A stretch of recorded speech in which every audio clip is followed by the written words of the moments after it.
할렐루야. 우리 앞에 계신 성도님과 인사교제 나누겠습니다. 샬롬 샬롬, 반갑습니다. 지난 한 주간 정말 수고 많으셨습니다. 정말 수고 많으셨습니다. 우리도 한번 인사하겠습니다. 오늘은 영적 주일입니다. 말씀으로 마음껏 주유합시다. 오늘은 영적 주일입니다. 말씀으로 마음껏 주유합시다. 미국 캘리포니아에 금문교라는 다리가 있습니다. 1937년에 만들어진 이 다리는 당시 세계에서 가장 큰 다리였습니다. 크기가 엄청나기 때문에 현대 토목 건축물 7대 불가 사이에 들어가 있습니다. 1930년대 금문교 공사 중의 일입니다. 인부들이 추락하여 죽는 일이 자주 발생했습니다.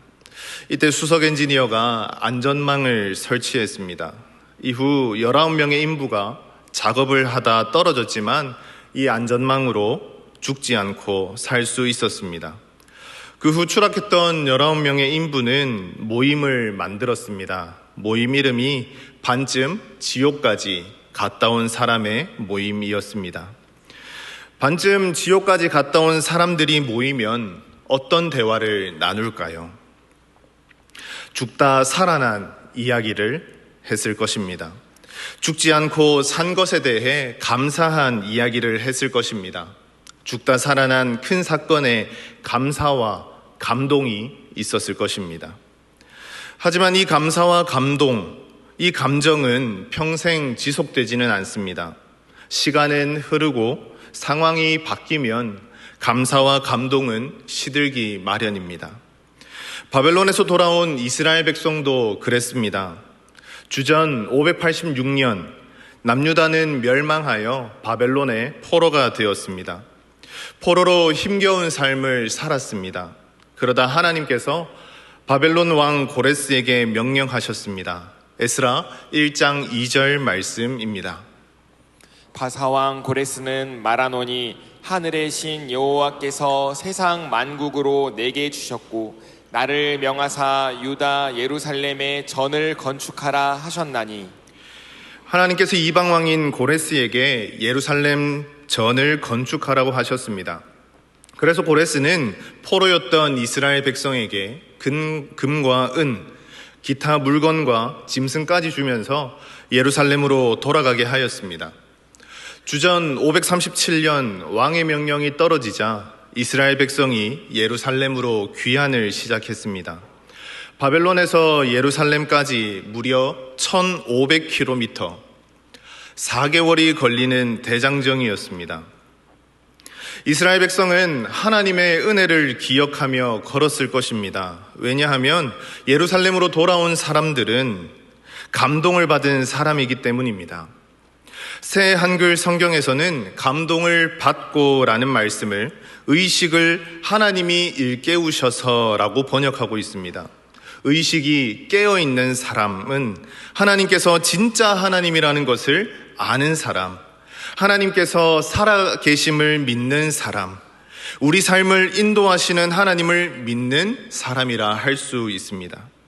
이런 사람들이었다면 하나님께서 놀라운 일을 행하셨다, 하나님께서 진짜 살아계시며 우리의 삶을 인도하고 계신다라는 생각으로 걸었을 것입니다. 그래서 예루살렘에만 가면 성전을 제일 먼저 짓고 하나님을 예배하며 찬양하며 영광 돌리며 사는 모습을 기대했을 것입니다. 하지만 학개서의 말씀을 보면 기대했던 모습이 아닙니다. 무려 17년 동안 성전을 짓고 있지 않았습니다.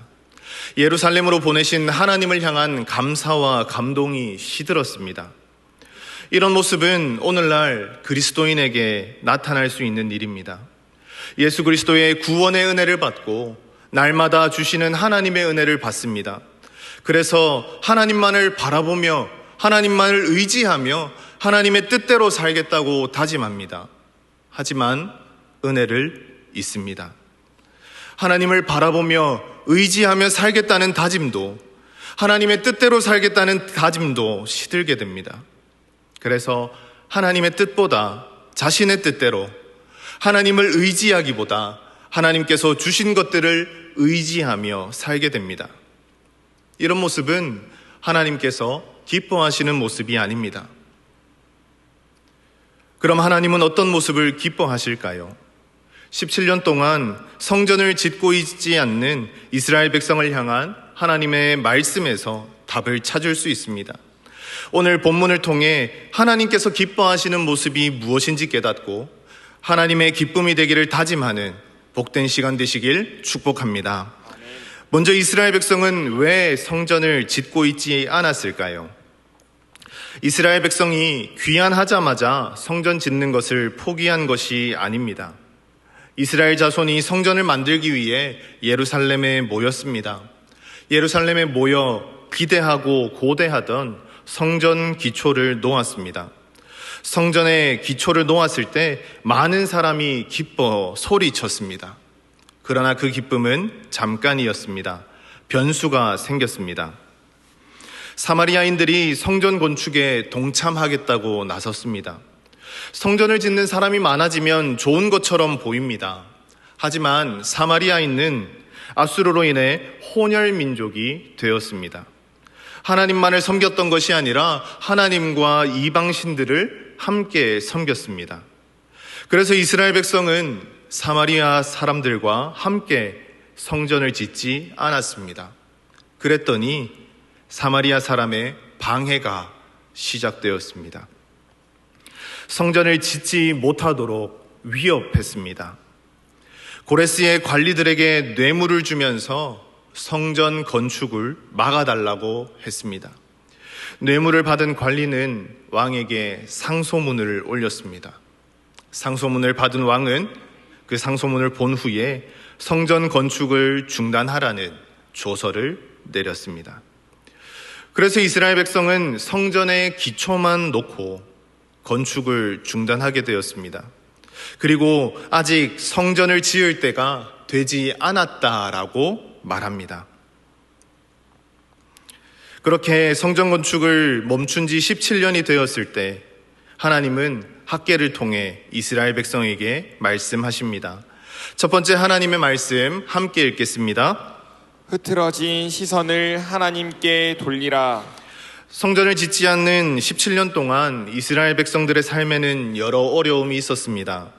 먼저 말씀드린 대로 성전 짓기를 방해하는 사마리아 사람 때문에 어려움이 있었습니다. 그리고 학개서 1장 6절에 다른 어려움이 기록되어 있는데 새 한글 성경으로 함께 읽도록 하겠습니다. 너희가 뿌린 씨가 많았는데도 거두어들인 적은 적었다. 먹어도 배부르지 않았고 마셔도 목마름이 가시지 않았다. 옷을 입었는데 아무도 따뜻함을 느끼지 못했다. 일해주고 보수를 받는 사람도 그 보수를 구멍난 주머니에 넣는 것일 뿐이다. 그들의 삶은 늘 부족했습니다. 농사는 안 되고 먹어도 배부르지 않았습니다. 옷을 입어도 따뜻하지 않았습니다. 이런 어려움이 1년, 2년이 아니라 17년 동안 계속되었습니다. 이스라엘 백성에게 왜 이런 일이 일어나게 되었을까요? 9절과 11절에 내가 불어버렸느니라, 내가 한재를 불러라는 말씀이 있습니다. 한재는 가뭄입니다. 하나님께서 이스라엘 백성의 농사가 안 되도록 가뭄을 주셨습니다. 하나님께서 먹을 것, 마실 것을 다 불어버렸습니다. 하나님께서 가뭄을 주시고 먹을 것, 마실 것을 다 불어버리신 이유는 신명기 28장에서 답을 찾을 수 있습니다. 신명기 28장은 순종의 복과 불순종의 저주를 기록합니다. 신명기 28장 38절은 이렇게 말씀합니다. 많은 종자를 심어도 거둘 것이 적으리라. 이스라엘은 이 말씀대로 하나님의 저주를 받은 것입니다. 하지만 이스라엘 백성은 하나님의 저주인 것을 깨닫지 못했습니다. 왜냐? 이스라엘 백성의 시선이 하나님께 있지 않았기 때문입니다. 2024년 목회 데이터 연구소의 한 통계를 보면 교회를 떠나고 싶었거나 떠난 경험이 있는 사람들에게 이유를 물었더니 신앙심이 사라져서 신앙의 회의가 생겨서가 1위였고 신앙이 나의 삶에 도움이 되지 않아서가 5위를 했습니다. 이 1위와 5위는 우리의 시선이 하나님께 있지 않을 때 일어나는 일입니다. 이스라엘 백성의 시선이 성전 건축을 방해하는 사람에게 있으니 은혜가 아니라 방해만 생각합니다. 그래서 믿음이 약해지고 내가 이것 때문에 내 달을 걸어온 것인가 라고 생각합니다. 하나님을 믿는 것이 전혀 삶에 도움이 되지 않는 것처럼 느껴집니다. 그래서 성전 건축을 그만두었습니다. 방해하는 사람에게 시선이 향하는 순간 순종도 멈추게 되었습니다. 순종을 멈추니 신명기의 말씀대로 농사는 안 되고 먹고 마시는 것도 힘들어집니다. 하나님의 저주가 임했습니다.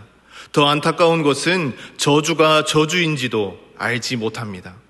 이제 이스라엘 백성에게서는 감사를 찾을 수도 없습니다. 어려움만 생각하며 하나님을 믿는 것이 무슨 소용인가? 왜 하나님을 믿지만 내 삶은 더 힘들어지고 있을까? 이런 생각만 남아 있습니다. 우리에게도 이런 일이 일어날 수 있습니다. 하나님께 시선을 두지 못하는 상황이 찾아올 수 있습니다. 하나님을 믿지만 어려움이 찾아올 수 있습니다. 직장에서의 관계의 어려움을 겪을 수도 있습니다. 자녀 문제로 밤잠을 설칠 수도 있습니다. 재정적인 어려움을 겪을 수도 있습니다. 그럴 때도 하나님께 시선을 둬야 하지만 그렇게 하지 못할 수도 있습니다. 그러다 보면 하나님을 믿는 것이 무슨 소용인가? 이럴 거면 하나님을 안 믿는 것이 더 나을 수도 있겠다라는 생각이 들 수도 있습니다. 그러나 하나님께서 우리에게 원하시는 것은 상황과 관계없이 하나님께 시선을 두는 것입니다. 5절과 7절을 보면 하나님께서는 너희는 자기의 소위를 살펴 볼지니라 라고 말씀하십니다. 하나님께 시선을 두지 않고 순종하지 않는 자신을 살펴보라고 말씀하십니다. 하나님께서 이렇게 말씀하시는 이유는 하나님께 시선을 돌리기를 원하시기 때문입니다. 하나님께서 우리에게 원하시는 것도 같습니다. 상황에 시선을 두기를 원하지 않으십니다. 환경에 시선을 두기를 원하지 않으십니다. 오직 하나님께 시선을 두기를 원하십니다. 기독교 작가이자 간증자인 코리텐 붐의 주님을 위한 도보 여행이라는 책을 보면 러시아에서 만난 한 여인에 대한 기록이 있습니다. 이 여인은 나이가 많았고 다발성 경화증으로 몸 전체가 굳었습니다. 식사부터 배변까지 남편의 도움을 받아야만 했습니다.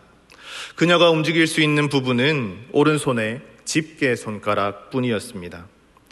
이 여인은 움직일 수 있는 유일한 손가락으로 놀라운 일을 해냈습니다. 손가락 하나로 밤낮으로 타자기 자판을 쳐서 단어와 문장, 문단을 만들었습니다. 그녀는 그렇게 성경과 여러 기독교 신앙서적을 번역하였습니다. 주름 가득한 그 손가락 하나로 철자 하나를 치려면 한참이 걸렸지만 그 느린 움직임으로 차근차근 책 한 권을 완성해 갔습니다. 코리텐붐은 이 여인을 보며 너무 안타까워했습니다. 손가락 하나로 힘든 일을 했기 때문이죠. 그러나 그녀의 남편은 이렇게 말했습니다. 아내가 아픈 데는 하나님의 특별한 목적이 있답니다. 이 도시의 모든 그리스도인은 비밀경찰의 철통 같은 감시를 받지요. 하지만 아내가 오랫동안 중병을 앓아온 탓에 이곳은 아무도 들여다보지 않는답니다.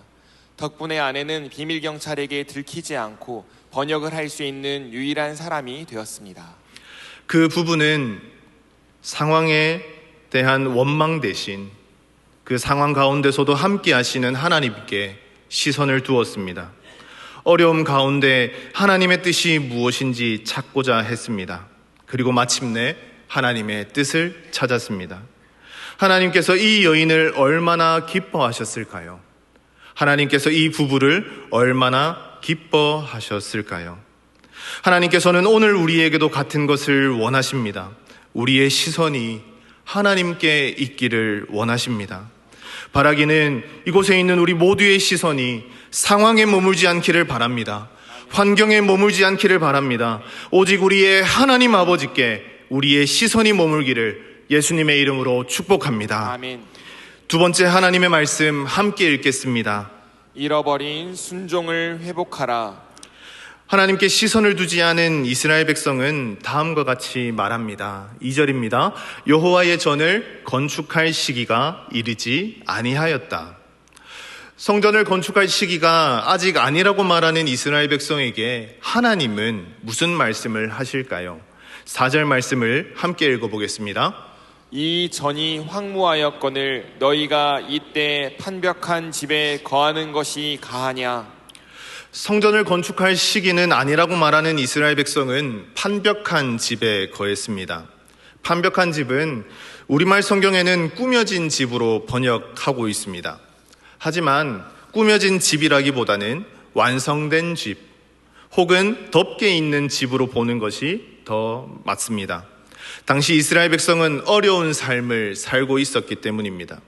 그러면 하나님께서 잘 꾸며진 집도 아니고 완성된 집에 사는 것이 가하냐고 묻는 이유가 무엇일까요? 분명한 이유가 있습니다.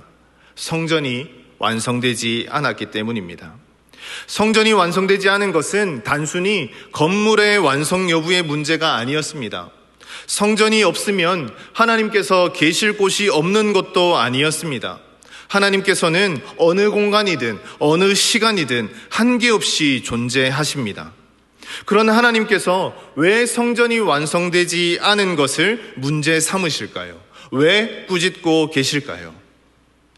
성전은 하나님께서 함께 하신다는 상징이기 때문입니다. 자신의 집은 완성시키고 성전 기초만 놓고 방치하는 것은 하나님의 함께 하심을 중요하게 생각하지 않는 것입니다. 하나님이 최우선이 되어야 하지만 최우선이 아니었기 때문입니다. 그래서 하나님은 이스라엘 백성에게 판벽한 집에 산다고 꾸짖고 계십니다. 가치관의 순서가 하나님 다음에 나여야 되지만 나 다음 하나님으로 바뀌었기 때문입니다. 가치관의 순서가 흐트러졌기 때문에 하나님은 이스라엘 백성을 판벽한 집에 산다고 꾸짖고 계신 것입니다. 바벨론에서 돌아올 때까지만 해도 이스라엘 백성의 마음의 최우선은 하나님이었을 것입니다. 포로의 신분에서 구원시켜 주셨기 때문입니다. 은혜를 주셨고 비전을 주셨기 때문입니다. 하지만 성전 건축이라는 방해가 딱 찾아왔을 때 그들은 은혜를 잊었습니다. 비전을 잃었습니다. 가치관이 흐트러졌습니다. 그리고 흐트러진 가치관은 순종을, 하나님 말씀에 대한 순종을 빼앗아 갔습니다. 어쩌면 이스라엘의 모습은 우리의 모습과 너무 닮아 있습니다. 하나님께서 예수 그리스도를 통해 우리를 구원하셨습니다. 예수 그리스도를 믿고 구원받았음을 우리가 확신하게 되었을 때 우리는 하나님만 바라보며 하나님의 말씀대로 살겠다고 다짐합니다. 하지만 삶에 고난이 찾아왔을 때, 은혜를 받았음에도 삶 가운데 변하는 게 하나도 없을 때, 시간이 지나 은혜가 무뎌질 때, 또는 교회 공동체의 누군가에게 실망했을 때 하나님이 계신 것이 맞는지 의문이 들기 시작하면서 하나님보다 자신을, 하나님보다 하나님께서 주시는 것들을 더 중요하게 여기며 살아가게 됩니다. 그 결과 하나님의 말씀에는 더 이상 순종하지 않게 됩니다. 이런 모습을 하나님께서 기뻐하실까요? 하나님께서 기뻐하시는 모습은 시선을 하나님께 두는 것입니다. 그리고 더 나아가 우리 마음의 가장 중요한 자리에 하나님을 모시기 원하십니다. 가장 중요한 자리에 하나님을 모시고 하나님의 말씀에 순종하며 살기를 하나님께서 원하십니다. 누가복음 5장에는 예수님의 제자인 베드로의 이야기가 있습니다. 예수님은 베드로의 배 위에서 설교를 하셨습니다. 그리고 베드로에게 말씀하셨습니다. 깊은 데로 가서 그물을 내려 고기를 잡으라. 베드로는 어부였습니다. 고기를 잡아 생계를 유지하는 사람입니다. 밤새 그물을 던지고 이제 막 돌아왔습니다. 그물을 정리하고 있습니다. 밤새 잡은 것이 한 마리도 없었습니다. 그런데 그물을 한 번도 던져보지도 않았을 것 같은 예수님이 깊은 데로 가서 그물을 내리라고 했습니다. 베드로는 다시 나가고 싶지 않았을 것입니다. 하지만 베드로는 다음과 같이 고백합니다. 우리 함께 읽겠습니다. 시몬이 대답하여 가로되 선생이여 우리들이 밤이 맞도록 수고를 하였을 때 얻은 것이 없지만은 말씀에 의지하여 내가 그물을 내리리이다 하고. 메시지 성경은 말씀에 의지하여를 주님이 그렇게 말씀하시니라고 번역합니다. 주님이 그렇게 말씀하시니 순종하겠습니다 라는 의미입니다. 내 생각과는 다르지만 주님이 그렇게 말씀하시니, 밤새도록 시도해서 소용이 없었지만 주님이 그렇게 말씀하시니, 사람들은 내가 어리석은 짓을 하고 있다고 생각하겠지만 주님이 그렇게 말씀하시니, 내가 깊은 데로 다시 나갈 힘이 없지만 주님이 그렇게 말씀하시니 다시 나가 그물을 던지겠습니다. 베드로는 자신의 작물을 고쳐준 예수님을 경험했습니다. 은혜를 체험했습니다. 그 후 베드로의 가치관이 바뀌었습니다. 예수님은 베드로의 인생에 중요한 분이 되었습니다. 베드로의 마음 가장 귀한 곳에 예수님을 모시기 시작했습니다. 그 후 예수님께 순종했습니다. 물론 베드로도 중간에 넘어졌습니다. 후에 예수님을 부인하기도 합니다. 그러나 예수님께서 죽으시고 자신을 다시 찾아오셨을 때, 부활하시고 다시 찾아오셨을 때 그 은혜에 감사하며 예수님께 시선을 두었고 내 양을 먹이라는 예수님의 말씀에 끝까지 순종하는 모습을 성경을 통해 알 수 있습니다.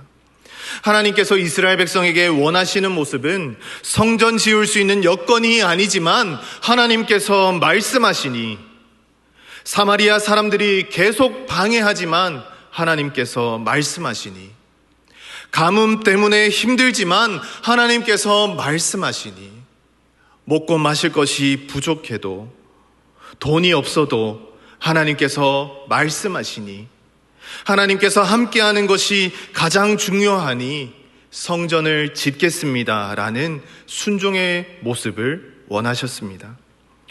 오늘을 살아가는 우리에게 원하시는 것도 똑같습니다. 예수 그리스도의 보혈로 구원받았음을 감사하기를 원하십니다. 그리고 하나님을 내 마음 가장 귀한 자리에 모시고 하나님의 말씀에 순종하며 살아가는 것을 원하십니다. 우리에게도 이스라엘 백성처럼 잃어버린 순종의 모습이 있지 않은지 진지하게 살펴보아야 합니다. 혹시나 잃어버린 순종의 모습이 있다면 우리의 마음 가장 귀한 자리에 하나님을 모시지 않았기 때문은 아닌지 돌아보아야 합니다. 그러므로 지금 우리 마음 가장 귀한 자리에 하나님을 모실 때에만 참된 순종이 회복된다는 것을 마음에 새기시기를 예수님의 이름으로 축복합니다. 한 유명한 오케스트라 지휘자 밑에서 연주하는 바이올리니스트가 있었습니다. 이분에게 누군가 당신은 어떻게 그렇게 수많은 악기 소리 중에 정확하게 자기 파트를 놓치지 않고 연주할 수 있습니까? 라고 물었습니다. 그러자 그분은 이렇게 대답했습니다. 저는 지휘자의 손만 봅니다. 지휘자의 손짓은 저에게 지금 연주하라, 멈추어라, 조용히 하라 신호를 보냅니다. 저희의 눈과 귀가 지휘자에게 고정되어 있기에 어떤 상황에서도 실수하지 않을 수 있습니다. 연주자에게 지휘자가 가장 중요하듯 우리에게 가장 중요한 분이 하나님임을 기억하시기 바랍니다. 연주자가 지휘자를 따를 때 가장 아름다운 소리를 낼 수 있습니다. 이처럼 하나님께 시선을 두고 우리의 마음 가장 귀한 자리에 하나님을 모시고 순종하며 살아가는 것이 그리스도인으로서 가장 아름다운 모습입니다. 그러므로 오늘 이 시간 우리 모두가 하나님을 우리 마음 가장 귀한 곳에 모시고 잃어버린 순종을 회복하여 하나님의 기쁨이 되기를 예수님의 이름으로 축복합니다. 아멘. 말씀 맺고자 합니다. 사랑하는 대영의 가족 여러분, 바벨론에서 돌아온 이스라엘 백성은 은혜를 받고도 시선이 흐트러졌습니다. 방해와 어려움에 마음을 빼앗기자 순종이 멈추고 감사도 사라졌습니다. 그러나 하나님은 학개 선지자를 통해 다시 말씀하셨습니다. 너희의 소위를 살펴보라. 오늘 하나님은 우리에게도 같은 말씀을 하십니다. 상황이 아니라 하나님께 집중하라. 하나님보다 중요한 것을 내려놓고 나의 말에 순종을 하라. 우리는 어떻게 다시 순종할 수 있을까요? 우리의 의지로가 아니라 끝까지 순종하신 예수 그리스도의 은혜로 순종할 수 있습니다. 주님이 우리를 찾아오신 그 은혜에 감사하며 우리도 주님이 말씀하시니라고 고백하며 순종할 수 있습니다. 그렇기에 저는 여러분에게 권면합니다. 하나님의 은혜를 날마다 느끼시기를 바랍니다. 하나님의 은혜를 날마다 느낄 수 있도록 감사 노트를 쓰십시오. 하나님의 말씀 안에 더 깊이 뿌리 내리기 위해 양육 훈련에 참여하십시오. 말씀을 배우고 훈련받을 때 우리의 시선이 흐트러지지 않고 순종이 지속될 수 있습니다.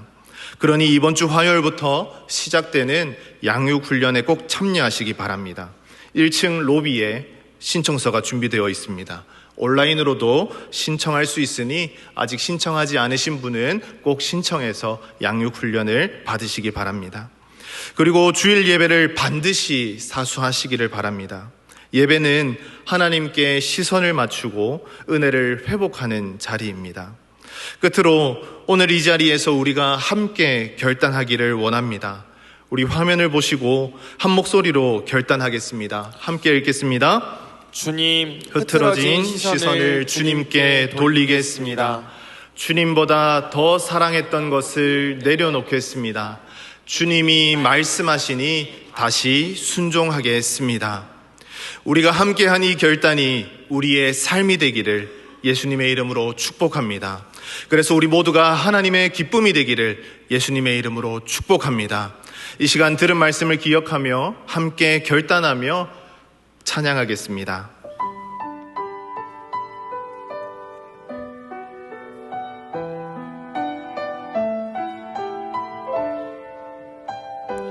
우리들을 위하여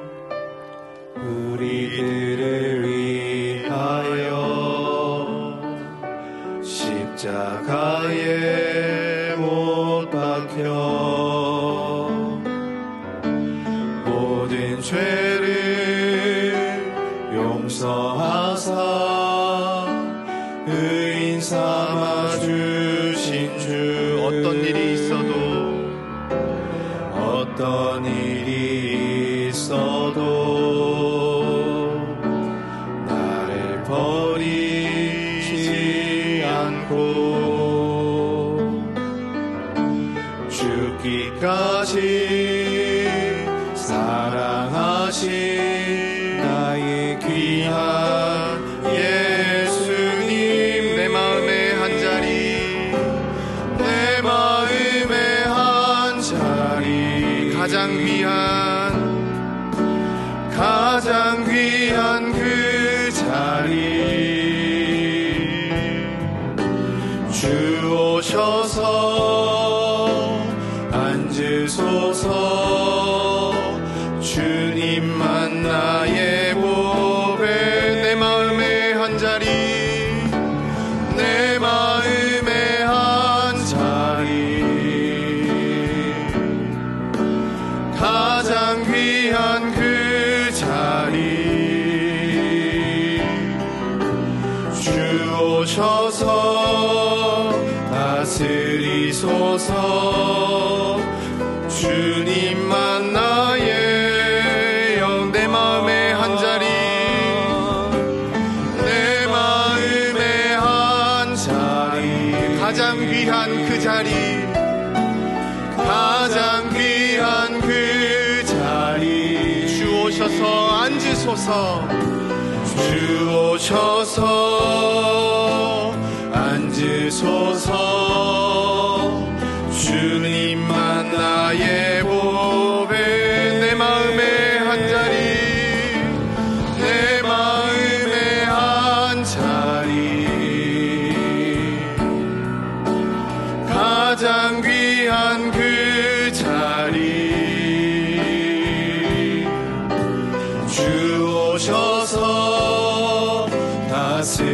주시소서. 주님만 나의 영광. 이 시간 화면에 나와 있는 기도문을 함께 읽고 마음을 모아 기도하겠습니다. 하나님 아버지, 하나님께서 기뻐하시는 것은 하나님께 시선을 두는 것이고 하나님의 말씀이라면 순종하는 것임을 말씀을 통해 알게 하시니 감사드립니다. 말씀처럼 하나님께 시선을 두고 하나님의 말씀에 다시 한번 순종할 수 있도록 은혜를 더하여 주옵소서. 하나님의 기쁨이 되게 하옵소서. 이 기도문을 보시면서 우리 시간 통성으로 함께 기도하시겠습니다. 하나님 아버지 감사합니다. 오늘 이 아침 말씀을 통하여 깨닫게 하여 주시니 감사드립니다. 하나님, 우리의 시선이 하나님을 바라보고 있는지 돌아봅니다. 우리의 연약함 때문에 하나님께 시선을 두기보다 상황과 환경에 시선을 둘 때가 많이 있습니다. 하나님, 그러나 하나님께서 기뻐하시는 것은 어떤 상황과 환경 가운데 있더라도 하나님께 시선을 두는 것이라는 말씀을 들었습니다. 하나님, 이 말씀처럼 하나님께 시선을 둘 수 있도록 인도하여 주시옵소서. 하나님만 바라보며 살아가게 하여 주시옵소서. 또한 하나님께서 원하시는 것은 말씀에 순종하는 것임을 말씀을 통해 깨닫습니다. 하나님께 시선을 두고 하나님을 우리의 마음 가장 귀한 곳에 모시고 하나님께서 말씀하시니 순종할 수 있도록 우리의 삶을 인도하여 주시옵소서. 그래서 하나님의 기쁨이 될 수 있도록 하나님께서 함께하여 주시옵소서. 하나님 아버지, 우리의 시선이 하나님을 향해야 하지만 상황과 환경에 따라 하나님을 향하지 못할 때가 많습니다. 이로 인해 하나님의 말씀에 대한 순종을 잃어버릴 때도 있습니다. 그럼에도 불구하고 우리를 포기하지 않으시고 다시 찾아오셔서 시선을 나에게 돌려라, 잃어버린 순종을 찾으라고 말씀하시는 하나님이심을 우리가 말씀을 통해 깨닫습니다. 하나님, 상황과 환경을 넘어 하나님께 시선을 향할 수 있도록 은혜를 더하여 주시옵소서. 하나님께서 말씀하시니 순종할 수 있도록 인도하여 주시옵소서. 그래서 하나님의 기쁨으로 이 땅을 살아가게 하여 주시옵소서. 사랑하는 담임 목사님, 목회 연구원을 보내고 있는 가운데 하나님께서 평안함을 더하여 주시옵소서.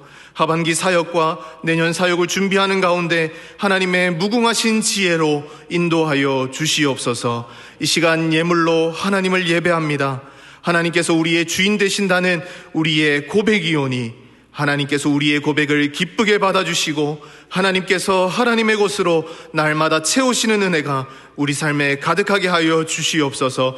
그래서 이 땅을 살아갈 때 물질로 힘들거나 어렵거나 시험받는 일 없게 하시고 모든 것이 하나님의 은혜였노라 고백하게 하여 주시옵소서. 감사를 드리며 예수님의 이름으로 기도드립니다. 아멘.